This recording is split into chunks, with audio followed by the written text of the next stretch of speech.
Good morning.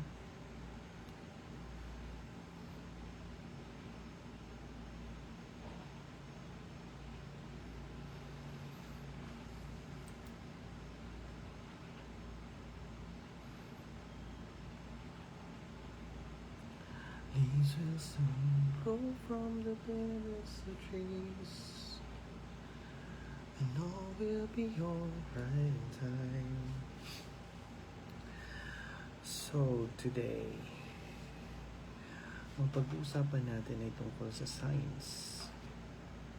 Science. S-C-I-E-N-C-E. No, science. As in S-I-G-N-S. How do we read science and how do we interpret science? Minsan, madalas science is very difficult and very complicated to read and to interpret. Kasi yung science, diba, parang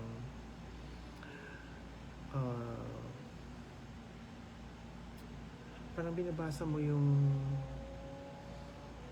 science depende sa gusto mong mangyari.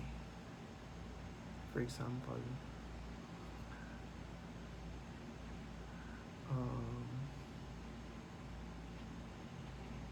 may gusto kang mangyari, but then naghintay ka ng science. Ano kaya ang dapat gawin? Tapos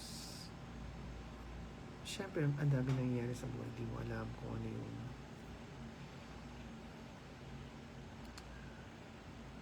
kung saan patungo yung buhay. Then makakita ka na maraming signs, iba-ibang signs. Pero syempre, ang ma-retain sa mind mo ay yung mga signs na gusto mo. And yung tendency ng tao is i-disregard yung mga signs na ayaw nila. Because we want to be happy, right? Gusto natin yung merong fantasy. Gusto natin yung may happy endings. Now, wait, tingnan ko muna itong mga messages ko. May nag-message sa akin kanina na saan pwede bumili ng pantapal? Pantapal. Sabi ko, pantapal po ng ano?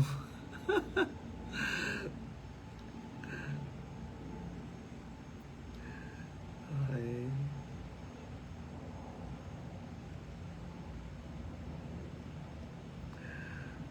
Nasasagot niya sa akin. Anyway, wag na yun. Sabi ko na lang sa kanya, maghanap siya sa Shopee or sa Lazada. Makahanap siya ng mga pantapal.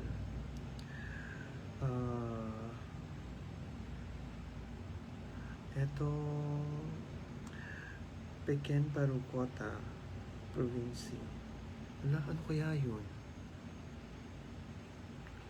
Meron din dito nag-message na hindi ko maintindihan itong mga tao bakit kailangan nilang mag-message ng mga ganito. Wait. Going back to science. Okay. So, ito sinabi niya, reading science comes down to identifying the core visual components like color, shapes, and symbols. Instead of reading the text word for word, your brain uses these elements to understand the message in a fraction of a second. So, mas mabilis nating na-interpret ang mga bagay-bagay kung gagamitan natin ng signs.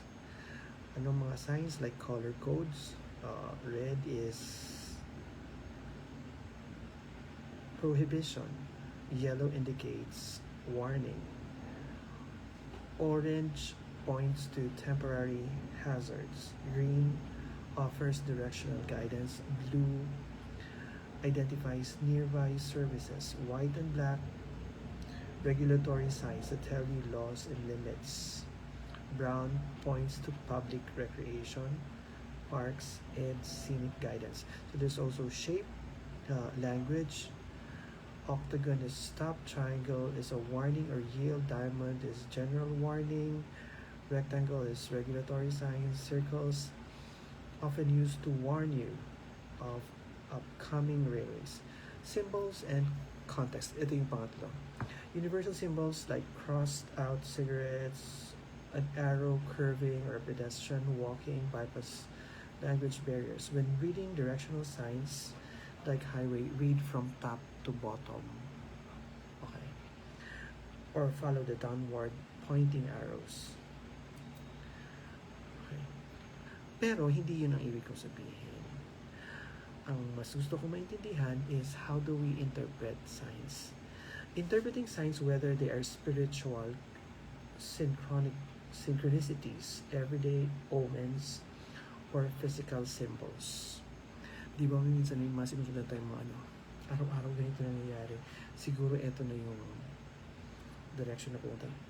Comes down to personal context, intuition, and mindfulness. So ito yung sinasabi ko sa inyo kanina.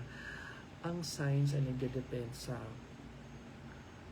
context, personal context mo. Ano yung gusto mong mangyari? And pwede ito intuition. Yun kasi gusto mong mangyari. Kaya madalas yun ang nakikita mong signs. Yung iba din disregard mo. And mindfulness, ito yung din disregard mo. Because there is no universal dictionary for signs. The true meaning depends entirely on how the message resonates with your current life situation. So, paano nagre-resonate sa'yo? Paano mo in-interpret yung sign from your point of view? Diba? Tune in, ito mga examples niya. Tune in to your intuition. Check your gut response. Do you get chills? Or feel a sudden sense of alignment or peace? Number 2, avoid overcomplicating. Signs are usually simple and the relevance will immediately become apparent if you rely on your feelings rather than an analytical breakdown. Next is context is key. Assess the timing. Ask yourself what you were just mediating or questioning or worrying about right before you receive a sign. Repetition matters. If a symbol, number sequence, or animal keeps popping up in your thoughts or environment, it is definitely something worth paying attention. So, sabi niya dito, ano doon yung paulit-ulit na nangyayari. Tsaka yung timing. Next. So, yung una, diba, sinabi ko sa inyo, tune in to your intuition. Okay, ano yung gut response mo? At huwag ka daw mag-overcomplicate. Number 2, context is key. Assess the timing. Repetition matters. And the third one is record, and reflect.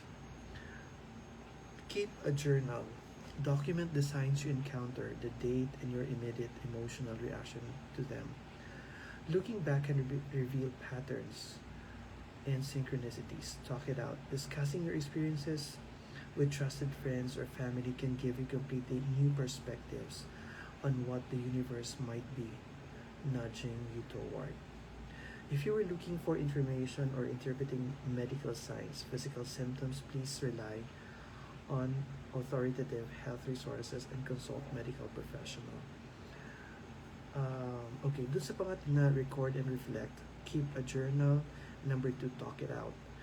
Talking it out means discussing your experiences with trusted friends or family to give you a completely new perspectives on what the universe might be nudging you toward. So, ginawa ko na to. I talk to friends, telling them uh, this is what I think is what's happening. Pero, syempre, iba-iba yan na point of view. So, now, pupunta ako sa mga questions. Okay. Tingnan natin kung maganda ang mga questions dito. Dito muna sa phone.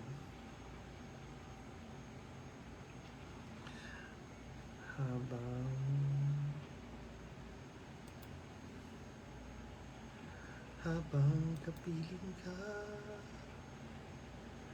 ligaya'y walang hanggan.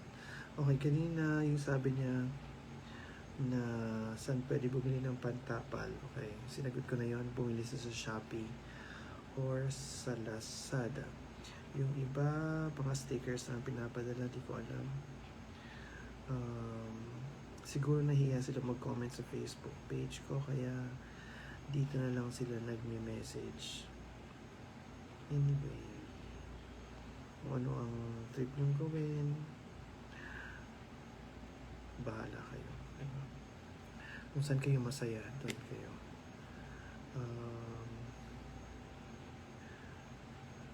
Messages, masakit na ba ulo nyo sa kakatanggol? Ito lang, naalala ko lang. Halimbawa, ang word is tanggol. Ano ba ang tamang word pag gusto mo lang inuulit yun? Batanggol, ano ang tama? Kakatanggol o katatanggol? Diba? Minsan naisip ko din yan. Ang tama doon is uulitin mo kung ano yung word, first letter or first syllable ng word. So pag tanggol, so TA, pag uulitin mo siya or marami sila, katatanggol. Hindi siya hindi mo ulitin yung word na pandagdag lang doon sa word na tanggol. Kakatanggol. Halimbawa pa. Bigyan mo pa nga ako ng word.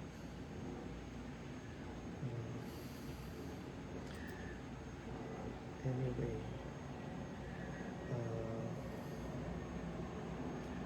Huwag ka puro trabaho, need mo din mag-relax. Ito lang sabi niya. Nice.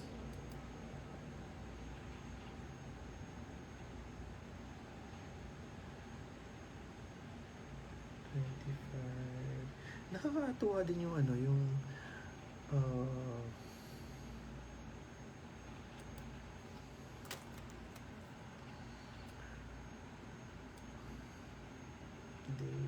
may naalala pa nila, matagal na kami ito nag-uusap.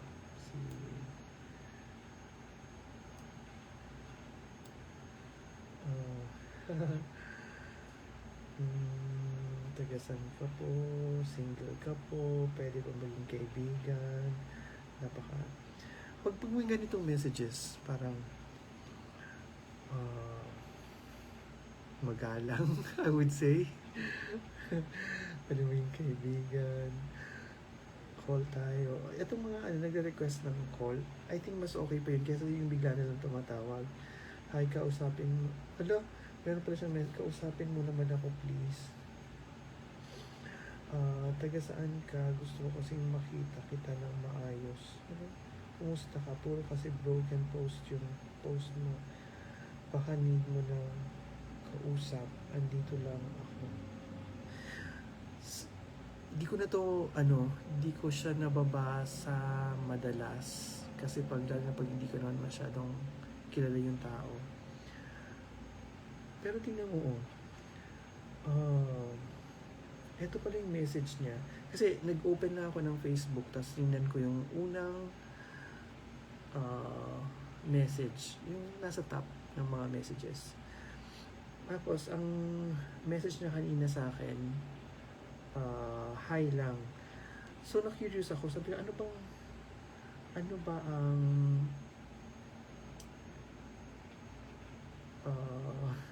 anong topic to? Minsan kasi pag nag-hi, parang na-confused din ako. Ano bang gusto niya?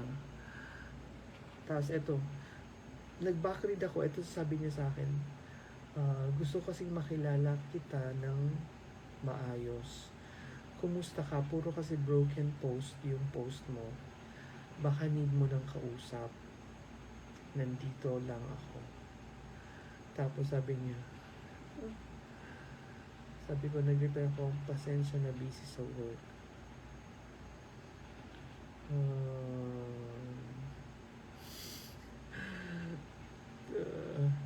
Tapos sabi niya, wag ka kasi puro trabaho, need mo din mag-relax. Okay. So, let's see. Ang tagal na nun na, pero anyway, tapos meron din mga hi lang. Minsan nagpapa-thank you na in-accept ko as a friend.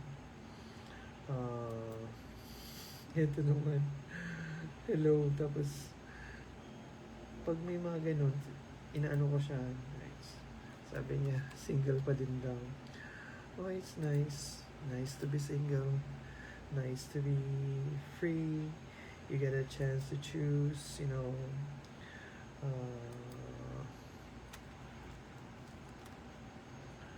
okay.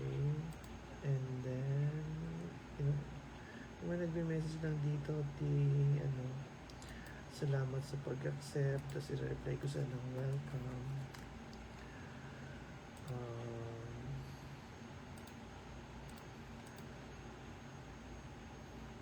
Na-touch naman ako dun sa isa. Musta na po kayo? Okay lang naman ako.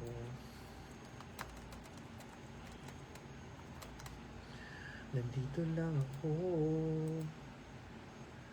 Naghihintay na mapansin.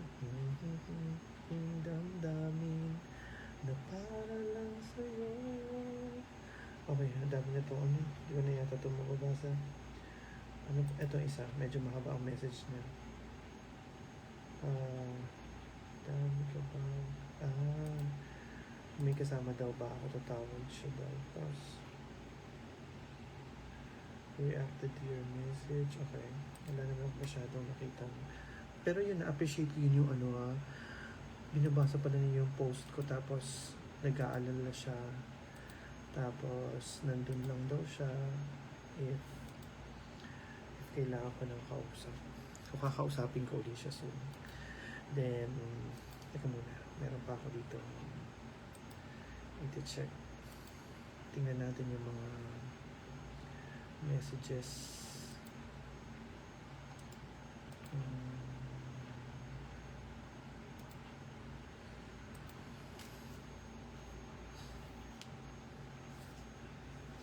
Anyway, yung signs kanina na pinag-uusapan natin, kagaya nito, ang dami nagme-message sa akin. Sign ba ito ng ano? Sign na... wait. Yung iba kasi...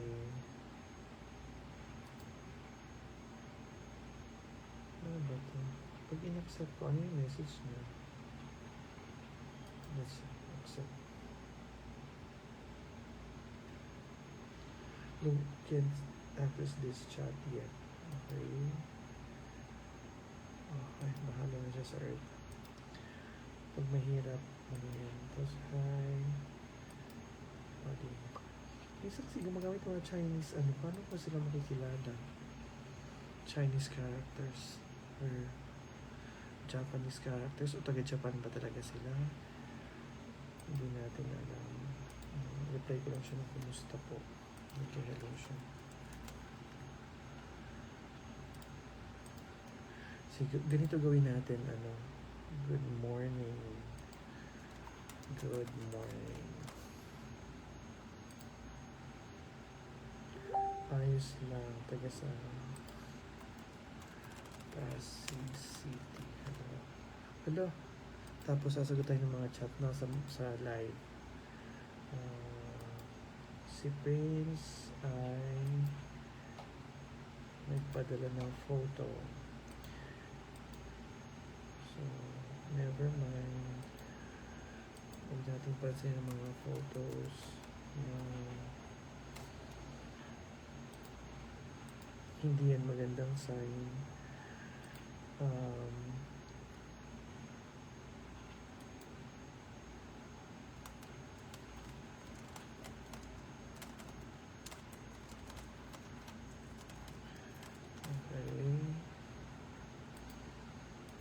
Ang iba naman nagme-message para mag-alok ng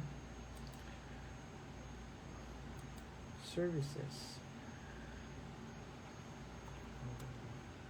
Eto, may isa akong nakachat dito, taga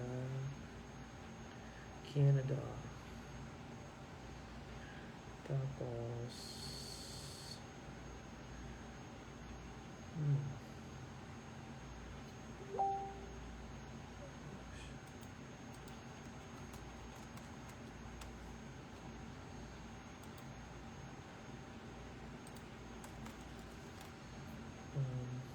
gusto daw nila ako ma-meet. Ala, hindi ako artista. Ano lang ako. Ano nga yung nakakatuwa yung mga napapansin ko ano yung pinopost ko. Ibig sabihin, binabasa.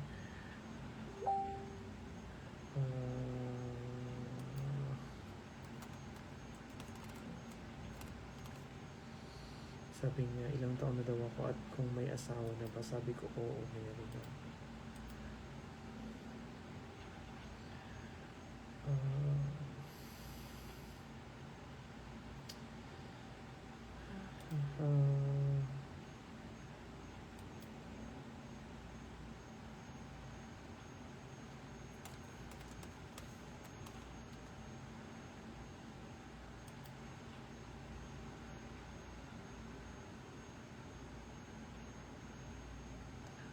So, yun yung sign.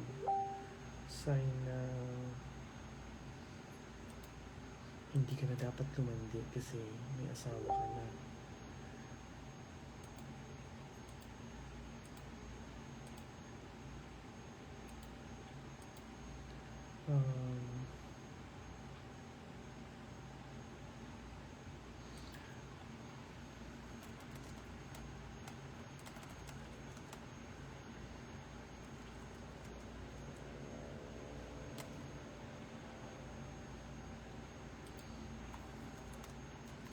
Okay then.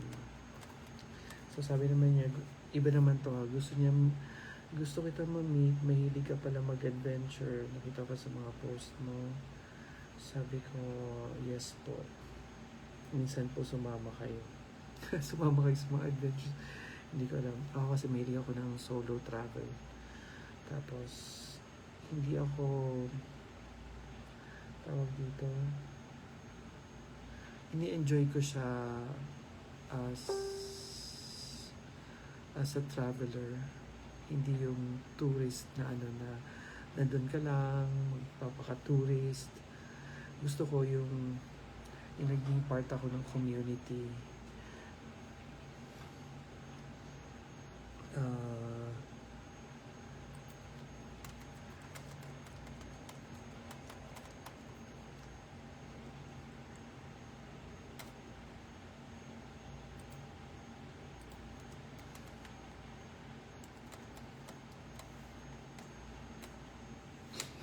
Gusto kong papuntahan yung Siquijor, Tawi-Tawi, ganyan, mga hindi ko pa napunta. Butuan, Zamboanga, di pa ako napunta doon.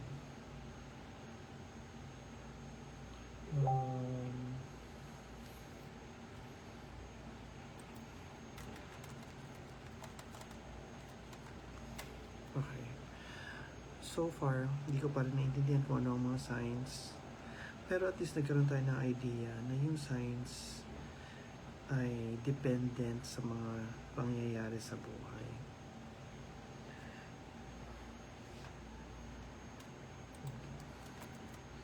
Depende sa yung point of view, nasan ka ba? Ano yung pinagdadaan mo yung araw na yon, yung mga time na yon. Kasi yung mga signs, minsan nami-misread natin o na nami-misinterpret natin kasi you're going through something.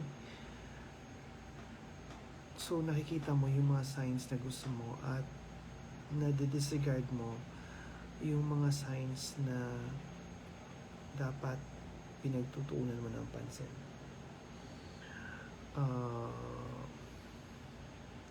I hope you learned something. If you have questions, mag-message kayo sa akin dito. I'll try to read them. Sana masaya mga questions.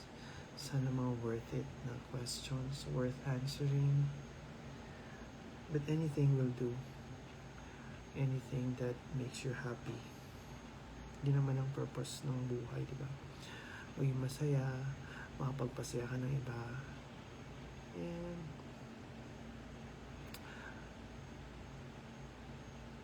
magmahal. Thanks everyone. Bye.